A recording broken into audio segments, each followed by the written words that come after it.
When I was 18, I started experiencing something strange. Every night before falling asleep, I felt as if I were falling or being pulled down from somewhere high. At first, I thought it was just stress, exhaustion, or maybe poor health. But the feeling kept happening night after night. It was similar to sleep paralysis. I was fully aware of my surroundings, but couldn't move or speak. No matter how hard I tried to call out or move, I just couldn't. It was terrifying and left me feeling physically and emotionally drained. On the fifth night, I had a vivid dream. My grandmother appeared and took me to a temple. Inside the main hall, the floor was packed with people I didn't recognize, some rolling around, others lying still. I found a narrow spot to squeeze into, but it was too tight to rest comfortably. So I stepped outside for some air, and suddenly, the whole scene vanished. When I woke up, still feeling shaken, I called my mother and told her what had happened. She didn't say much, just told me to come home. The trip from university to my hometown took about 4 hours. When I arrived, my mother gently told me that my grandmother had passed away. She brought me to a shrine where she had already arranged for a ritual to help contact my grandmother's spirit.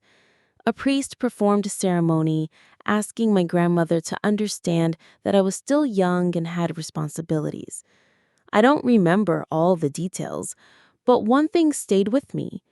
I drank holy water mixed with ashes from the cremation, and I was asked to stop eating meat for the rest of my life. It was part of our family's beliefs, and at the time, I followed everything my mother arranged, wanting to support her and do what felt right. According to the Sattama Pachotaka scriptures, there are 4 causes for dreams.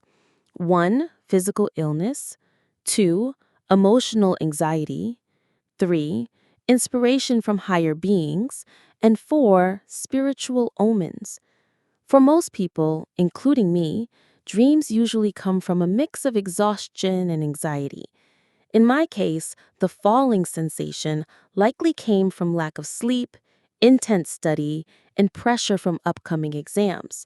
It left my mind heavy and unsettled. Later, I began interpreting these dreams in a personal way, believing they carried meaning. That belief, mixed with fear and aversion, made things worse. The more I wanted the feelings to stop, the more disturbed I became. That's how the untrained mind works. It adds more stories, more fear, and more confusion.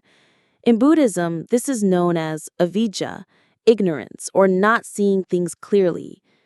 To break that cycle, I had to train my mind.